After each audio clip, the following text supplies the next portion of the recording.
booties for black girl nerds.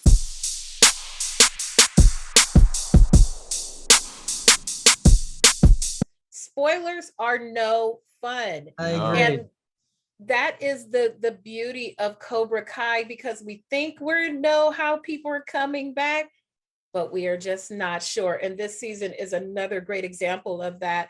William, beginning with you, when you looked at the overall project, what is there a map in your office or a whiteboard somewhere that's got a string that shows how you're going to bring these characters that we already have an attachment to into this modern version? There's a string in the creators room like that. Josh, John, and Hayden, who wrote the show, they pitched it to us. They saw all of this on our pitch meeting, and I could only grasp what little I could, and that was understanding who Gianni is in this puzzle today. But they saw that. I mean, I watched the show being written and made, and now I'm understanding it now. As far as I go, I know where I hope Gianni will go. I know the end zone of what I'd like to see him evolve into, and I think we're sort of on the same page with where that is. But as you know, the great writers, they throw all these obstacles and bumps in the road and challenges and all that. So, yeah, I mean, I'm close to Johnny Lawrence, and I'm very protective of him. And sometimes I'll read something and say, "Oh no, he's evolved past that already," and no, he hasn't. And so that's fun, and be able to trust the writers and the creators on that, and that know you're in good hands. And so I'm diving in as the artist, trusting them with Johnny. Beginning of season one, the middle of season one, I realized there was one scene that I did where I went home that night and I said, Johnny Lawrence isn't mine anymore. He's the writers now, and I have to chime in with them, because I've lived with them for 35 some years. So, you know, now we have new imaginations of what that is, and that was the first thing, is to release it, and it's good when you can release it and trust the creative team and the people that are making and supporting that. And it's been nothing but a great surprise every season with them. This has really been a joyous ride for me, because as many have said, have told you, love the original. I have my own kids now. My kid can watch the show too and understand it, but it's still modern. Ralph, this season for me is a lot of what goes up must come down eventually. And all of these seasons have wonderfully added texture to all, like I said, to all of these people. When you look at now where Daniel is in this season, is it as simple as what goes up must go down? Because there is no bad or good guys anymore. Everyone is, showing themselves and waiting in the gray like most people do. Right. Yeah. I mean, listen, LaRusso's intentions are always good, or maybe it might have been one time in season one where he was trying to undercut Johnny Lawrence at all costs, and they were not good intentions. And then he went to Miyagi's grave and sort of refound his center and balance and moved forward. But for the most part, his intentions are always good. How he goes about his business is not always the best way. In season 5, some of the richest, most multi-dimension elements of his character have come to the surface. He's the only one who truly sees the insanity of who Terry Silver is. So he comes up looking like the crazy person, but at the point he's really trying to protect what he went through, that this doesn't happen to these kids, and he loses his grip on almost every element of his life in the process, and then needs the support of the love around him, and Johnny Lawrence included, to realize that this guy is trying to do what's right. And he becomes that protagonist that when we first met him. There's a little bit of a mirror of that going forward as he's overcoming the obstacles. I think they do a great job in the writer's room, and we, as Billy mentioned before, there is a push-pull at times because we're so protective of these characters. We've walked in these shoes for 38 years now, or whatever it's been. Yeah, 38 years. So, but sometimes you need, your creators to step back and they can see the whole canvas, where sometimes I can only see one section of it. But it's been a rewarding journey that we're not done with, and it's just so flattering to get this feedback from you and the fans, and and all the generations that are having a good time. For sure. Well, keep being protective of those characters, because the minute you stop, then the show's not going to be good anymore. You got it. So man. we Amen need to that push pull. So Yeah. thank you guys for your time. Have a marvelous season. I can't say enough good things, and I appreciate talking to you. Thank you Thank so you. much. We're gonna tell the Take care. writers you said that. Yeah, too. no, I got that on We're gonna- tape. We got We that. need that. We need Yeah, that you gotta tension. care. Yes. You gotta care. Yep, That's right. 100%. Exactly. Thank Thanks, you. guys. What do you do when you have 5 talented people from a hit show on a 4-minute Zoom? You ask them questions about each other. So I'm going to start with Xolo. When you look at the beginning of the show, whose character do you think has changed the most from the beginning? I think Tori has made some really big changes. You know, I think coming into the show, I mean, not only as a character but also as an actress, I feel like there's a lot of pressure to, you know, fit in with everyone, and I think Tori has that same, those same challenges. But also, you know, more than anyone else, I feel like she's really come into her own and set herself apart from the rest of the group, especially in Cobra Kai. They're a bunch of losers over there. So it's, All right. On to Jacob. Whose karate posture has improved the most of your cast in here with you? Just the posture. I would say Gianni's. Thank you, sir. I think he's improved the most out of everyone. I think at the beginning, I mean, just like anyone, like he didn't have a lot of experience, and like now I genuinely think he probably has one of the best roundhouses out of all of us. Hey, man. Oh, thank you. I was not expecting. Thank you. I appreciate that. Okay, I mean, Baz, receive yeah. it. Receive it. it's easy to go to the top when you start at the bottom. So, you know, can only go up. Okay. Well, then over than you, of your cast who's in here, who's the clumsiest? Oh, like you just see the compliment to the diss. What are you looking at? What? She asked you a question. Oh, me? Oh, who do I think is the clumsiest? Mary. I think it's Mary. No. No, that doesn't need an explanation. Continue. We'll leave it at Okay. Well, then over to you then, Peyton. Who laughs the most on set? Ooh, that's a tie between Jacob and Mary, I think. that. Yeah. Okay. I think they also And are then- like making the most jokes too. Okay, we're gonna save those for the Deep Cut Cobra Kai documentary. We love it. Okay. And then, so then, Mary, who's the most likely to be a Cobra Kai person in real life? Oh. Gianni, because he's absolutely ruthless. I stand by what I said. No, please. I would say, in the nicest way possible, I would say Jacob. And I would say my version of Cobra Kai being not just the supervillains of the valley, but the people who are willing to do whatever it takes. And I see that determination in I would Jacob. love to be a supervillain. Yeah, that too. I like that. Respectfully. Yeah. Well, I thank you guys. I don't want to even put you through it because we only have like 30 seconds. Can't say enough nice things about the show. Love you guys. Love the show. No spoilers. Another great season. And it's always a pleasure to see all of you on my TV. Thank you so much. Thank you. Thank Bye. you. Take care. Thanks, guys.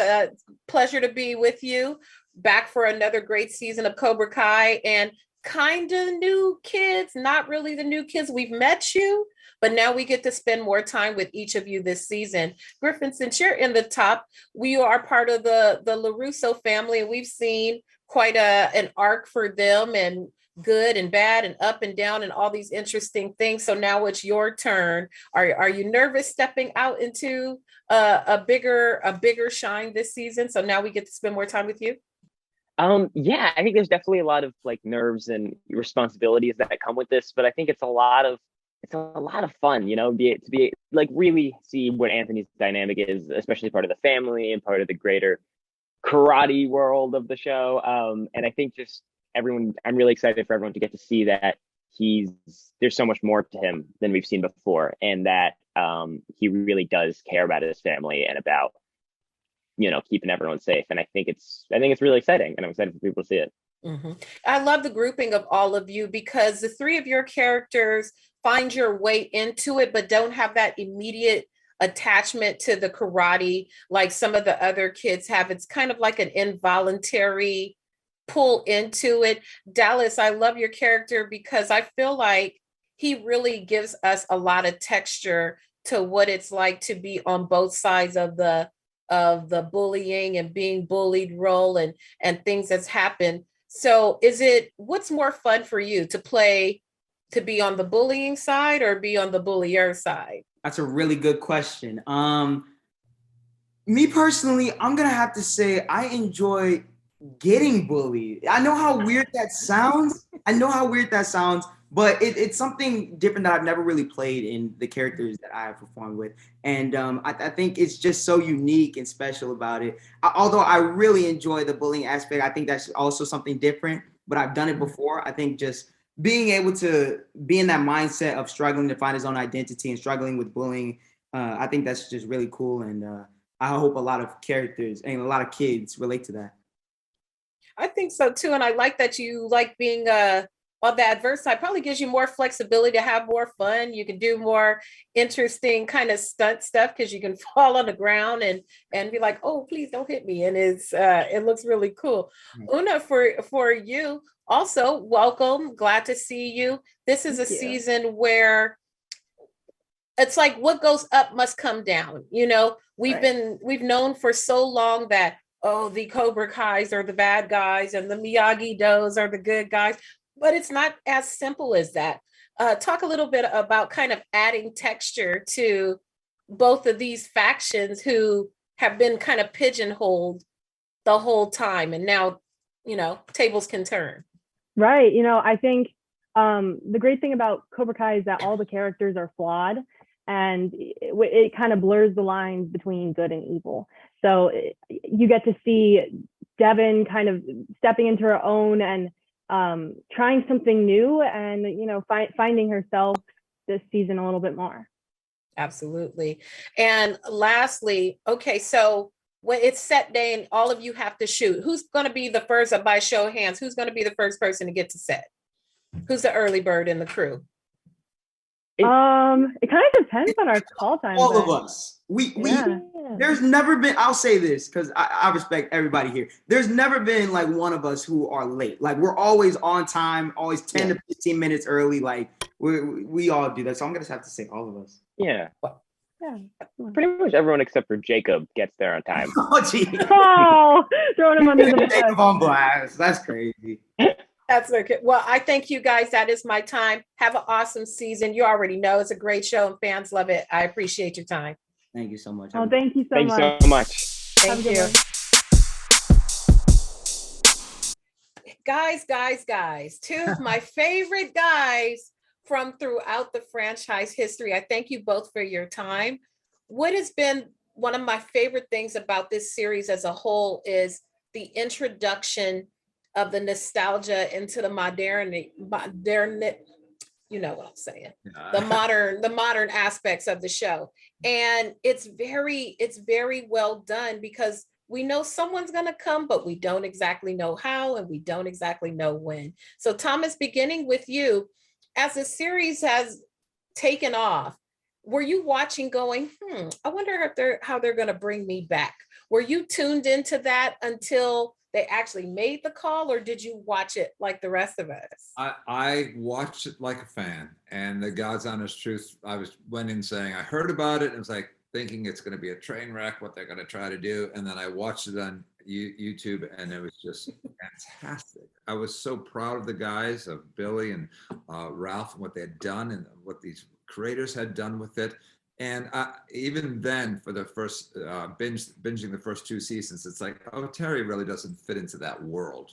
And I wasn't expecting anything. And then around season 3, the rumors started and got the call from the guys. And hearing that they had mapped out this entire arc for this character and added all this dimension that wasn't a part of the original film at all. And, Robert Mark Kamen created this archetypal over the type of character that had the humor and the drive to make it work, but now they are twisting it all up and just bringing something that was just so appealing as an actor, saying, I gotta do this, It's been really, I mean, it's almost kind of magical. It's like a lightning striking in the bottle thing. Same thing for you, Yuji. Again, we get a chance to learn more about these characters that we got to know kind of not on too deep a level, and we get to dive in deeper and see the layers of them. And there's just no black and white and good and bad. It's just, multi-dimensional, multifaceted characters. So when they called you,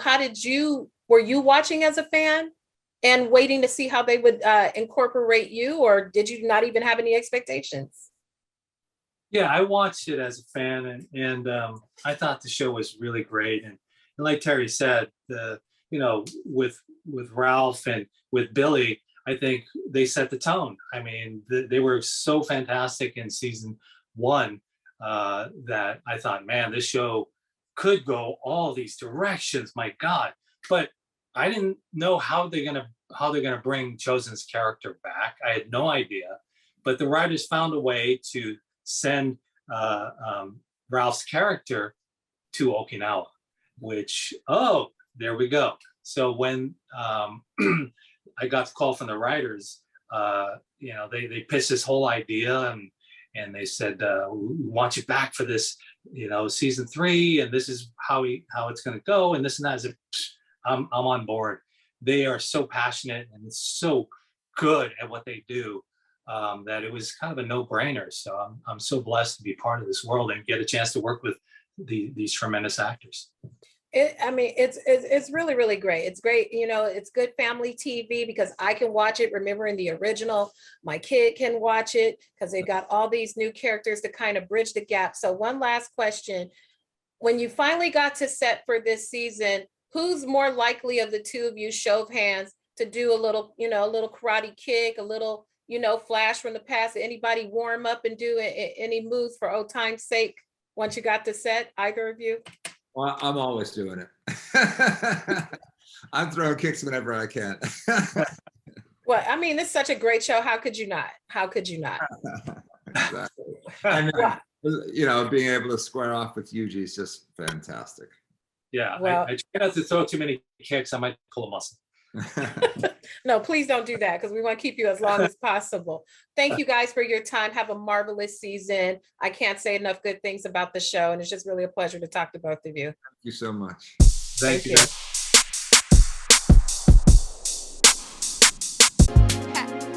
Better shake your booties for black girl nerves. Better shake your booties for black girl nerves.